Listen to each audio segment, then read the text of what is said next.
Hello guys, welcome to my channel. तो हम इस सीरीज़ में कर रहे हैं यूपी पीसीएस के पीवाईक्यूज़ और ये इस सीरीज़ की तीसरी वीडियो है और इसमें हम 2023 के पीवाईक्यूज़ कर रहे हैं। तो चलिए बिना किसी देरी के हम स्टार्ट करते हैं। क्वेश्चन नंबर 31 देख लेते हैं। नीचे दो कथन है जिनमें से एक को अभिकथन, दूसरे को कारण और कहा गया है, यानी कि असर्शन रीजन के क्वेश्चन है ये। फरवरी 2023 में 12 चीतों को दक्षिण अफ्रीका से भारत लाया गया। हाँ, ये बिल्कुल सही है, लाया गया। चीतों की आबादी को सुधारना भारत की प्राथमिकता है, हमेशा से ये रहा है। चीता के लिए टाइगर कंजर्वेशन प्रोग्राम भी है 1973, ये भी हम याद रख सकते हैं। तो इसका आंसर है दोनों ही सही है इसका, यानी कि बोथ एंड आर ट्रू और करेक्ट एक्सप्लेनेशन है। दोनों कथन सत्य है और आर एक ही सही व्याख्या करता है।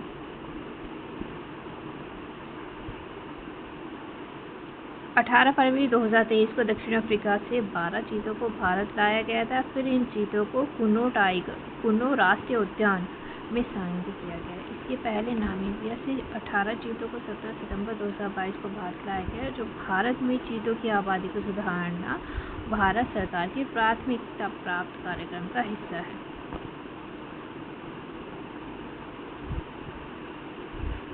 Next question number 32। डीकन विश्वविद्यालय के संदर्भ में निम्नलिखित कथनों पर विचार कीजिए। With reference to the Deccan university which of the following statement are correct. पहले स्टेटमेंट क्या कह रही है? पहली स्टेटमेंट कह रही है यह एक स्वतंत्र परिसर के माध्यम से भारत में प्रवेश करने वाला पहला विदेशी विश्वविद्यालय है, बिल्कुल सही है। इसे महाराष्ट्र में स्थापित किया गया? नहीं, इसे गुजरात में स्थापित किया गया है। तो सिर्फ एक सही है इसका, लिख देते हैं only one। चलिए इसकी एक्सप्लेनेशन पढ़ लेते हैं एक बार।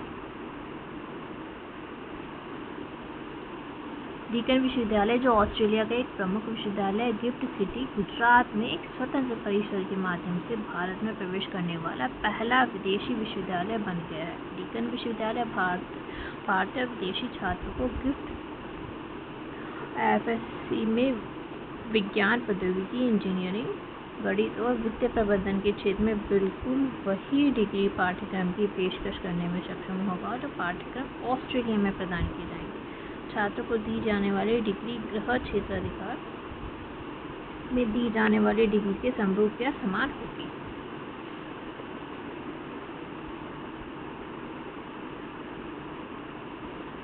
Question number 33। भारत के G20 प्रतीक चिन्ह के संदर्भ में निम्नलिखित कथनों में से कौन सा सही है? तो ये G20 लोगो की बात कर रहा है। भारत का लोगो कैसा है? प्रतीक चिन्ह में 7 पंखुड़ियों वाला कमल है, बिल्कुल सही, 7 पंखुड़ियों वाला कमल है।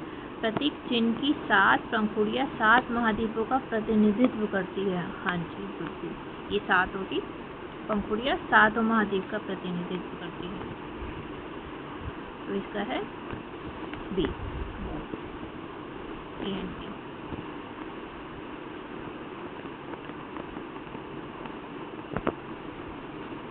G20 का 18वां शिखर सम्मेलन भारत की मेजबानी में सितंबर 2023 में नई दिल्ली में आयोजित किया जा चुका है।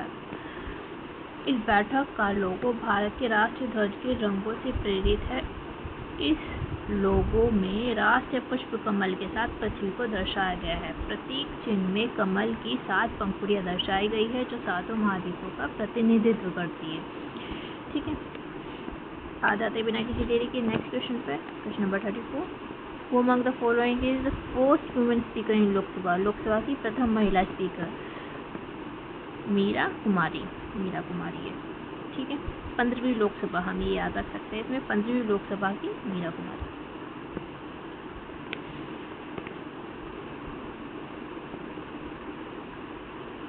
Next question number 35। ये इकोनॉमी सर्वे 2023 के बारे में कह रहा है। हालांकि 2023 का है ये कोई 2025 2025-26 की नया लेटेस्ट पढ़ने की ज़रूरत है, ये पुराना पढ़ने की ज़रूरत नहीं है, तो इसे स्किप किया जा सकता है। आते हैं नेक्स्ट क्वेश्चन पर। क्वेश्चन नंबर 36 क्या कहते हैं, निम्नलिखित पेशवाओं के शासनकाल पर विचार कीजिए तथा उन्हें कालानुक्रम में व्यवस्थित कीजिए, यानी कि उनको व्यवस्थित करो। बालाजी विश्वनाथ, बाजीराव प्रथम, नारायण राव या माधवराव प्रथम। तो कौन पहले हुए देख लेते हैं। बालाजी विश्वनाथ, बाजीराव प्रथम 1730 से 1740, फिर माधवराव प्रथम आते हैं 1761 से 1772, फिर नारायण राव 1772 से 1773। ठीक है। क्वेश्चन नंबर 37, निम्नलिखित में से यूक्रेन का सबसे बड़ा कोयला उत्पादक केंद्र कौन सा है? ये है सी, डोनेट।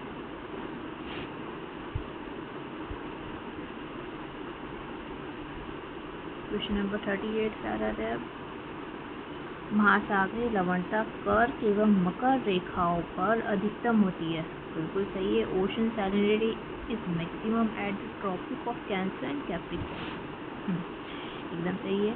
बी, यदि सूर्य पृथ्वी तथा चंद्रमा पर एक सीध में हो तो यह स्थिति लघु ज्वार की होती है। नहीं, लघु ज्वार की नहीं, ये दीर्घ ज्वार की होती है। If the sun, the earth and the moon are in a straight line, then this situation is situation of small tide, no high tide की situation होती है। ओके, तो ये गलत है। बैंक्वेट है प्रशांत महासागर की, ठंडी आ रहा है, प्रशांत महासागर की नहीं है, अटलांटिक महासागर की। अटलांटिक। पृथ्वी पर प्रतिदिन ठीक 12 घंटे 30 मिनट बाद ज्वार आता है। 12 घंटे 26 मिनट है इसका आंसर, तो ये भी गलत है। तो सही कौन सा है इसका? ए।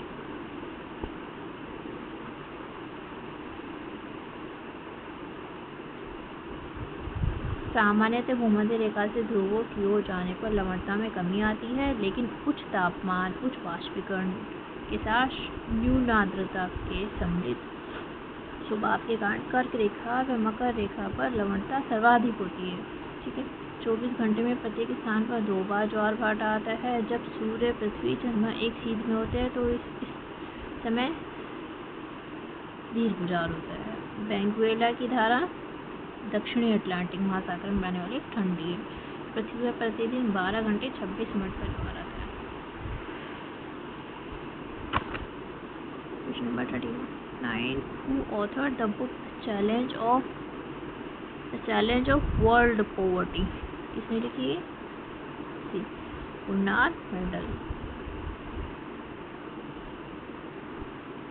क्वेश्चन नंबर 40, ईवी रामास्वामी नायकर के संदर्भ में निम्नलिखित कथनों में कौन सा सही है?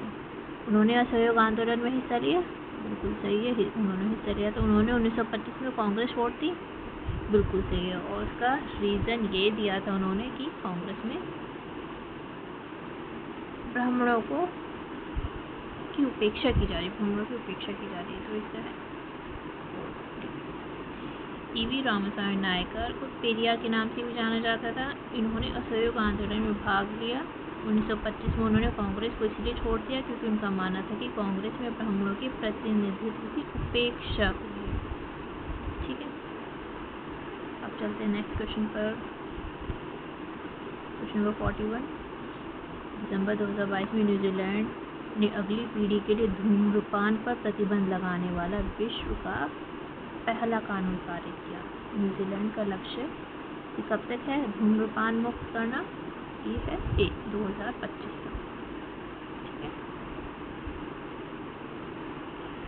चलते हैं नेक्स्ट क्वेश्चन पर बिना किसी के लिए से। क्वेश्चन नंबर 42 पर, जनवरी 2023 में किस एयरलाइन का विमान नेपाल में दुर्घटनाग्रस्त हुआ? ये है यति एयरलाइन इसका हुआ। क्वेश्चन नंबर 43, 2022 में विश्व में ग्रीन हाउस गैस के उत्सर्जन में भारत किस स्थान पर था? ये 2022 का क्या पूछा है? What was India's rank in the world greenhouse gases emission in 2022? But ये अगर हम यूपीपीसीएस 2025 की अगर हम बात करें तो ये तो इररेलेवेंट है, ठीक है। जो लेटेस्ट डाटा है, लेटेस्ट 2025 की, 2025 में इंडिया की रैंक 10th है। इंडिया की रैंक क्या है 2025 में? 10वीं rank according to CCPI climate change performance index 2025। ये जो CCPI यानी कि क्लाइमेट चेंज परफॉर्मेंस इंडेक्स है वो पब्लिश करता है जर्मन वॉच, ठीक है। कौन पब्लिश करता है? German watch. इंडिया की रैंक है 10।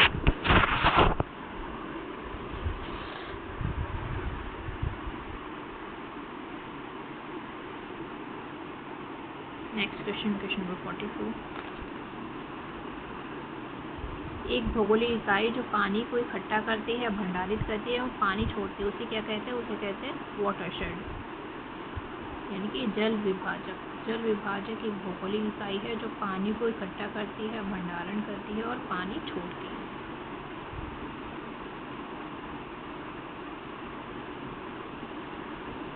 क्वेश्चन नंबर 45 पे आ जाते हैं। मानव विकास रिपोर्ट 2021-22 के संदर्भ में with reference to the human development report 2021-22, actually 2021-22 की रैंक थी human development report, but irrelevant, completely irrelevant. तो HDI 2025 जो जारी करता है UNDP, जारी करता है UNDP। इंडिया की जो 2025 की HDI ह्यूमन डेवलपमेंट इंडेक्स के अकॉर्डिंग रैंक क्या है? इंडिया की रैंक है 130 आउट ऑफ 193 कंट्रीज, ठीक है। और जो लास्ट थी 2024 में इंडिया की रैंक वो थी 134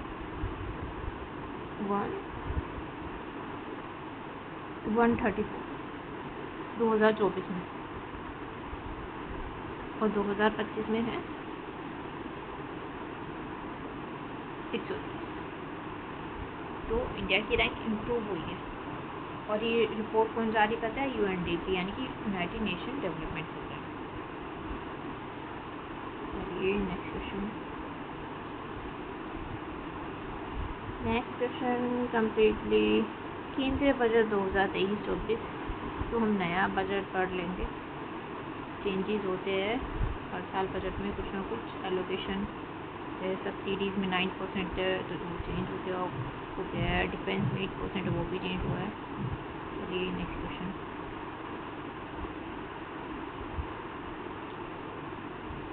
तो हमें लिस्ट 1 को लिस्ट 2 से सम्मिलित करना है।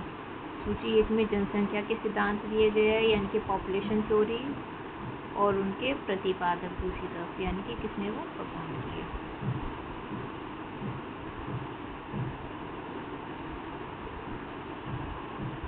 एक क्या कहता है? उपयुक्त जनसंख्या सिद्धांत यानी कि ऑप्टिमम पॉपुलेशन थ्योरी, ये किसने दी है? सामाजिक अपसमायोजन सिद्धांत, सोशल मल एडजस्टमेंट थ्योरी। तीसरा है जनसंख्या संक्रमण सिद्धांत, ट्रांजिशन थ्योरी। जनसंख्या खाद्यान्न आपूर्ति सिद्धांत, population food supply relationship theory. तो ऑप्टिमम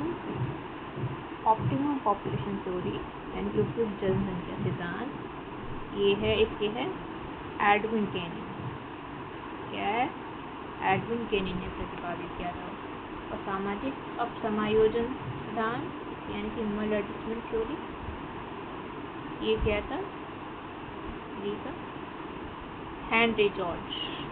और transition theory, demographic transition theory, ये थॉमसन। बाकी में था ये जनसंख्या खाद्यान्न आपूर्ति यानी कि population food supply relationship theory, ये है मार्शल। ठीक है, देखो उपयुक्त जनसंख्या सिद्धांत एडविन केनिन, सामाजिक अपसमायोजन सिद्धांत हेनरी जॉर्ज, जनसंख्या संक्रमण सिद्धांत थॉमसन, जनसंख्या खाद्यान्न आपूर्ति सिद्धांत मार्शल। ठीक है, नेक्स्ट क्वेश्चन नंबर 48, निम्नलिखित में से कौन सा एक कीट भक्षी पौधा है? विच of the following is an insectivorous plant?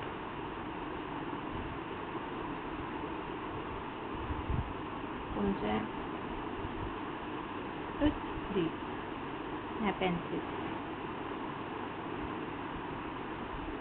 Next question, question number 49, संयुक्त राज्य अमेरिका तथा मेक्सिको के बीच सीमा पर स्थित नदी the river situated along the border between United state of America and Mexico, ये है रियो ग्रांडे रिवर।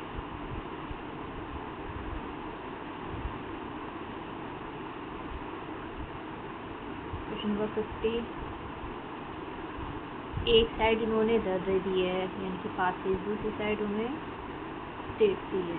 क्या यूपी में कह सकते हैं कि कौन सा दर्रा कहाँ पर स्थित है? तो क्या कह रहे हैं, नीति दर्रा उत्तराखंड में स्थित है या नहीं? अघिल पास यानी कि दर्रा अरुणाचल प्रदेश में, माना हिमाचल प्रदेश में, डिफू लद्दाख में। तो पहला तो भाई इन्होंने गलत मैच किया हुआ है, गलत मैच किया हुआ है। एक्चुअली पहला ही इन्होंने सही मैच किया हुआ है, बाकी सब इन्होंने गलत किया। उत्तराखंड में है माना दर्रा, नीति दर्रा ये भी उत्तराखंड में है, डिफू ये अरुणाचल प्रदेश में, और ये है लद्दाख। ठीक है, आगे यहीं तक रखते हैं। Thank you guys for watching. If you like the video, please like, share and subscribe. Have a great day.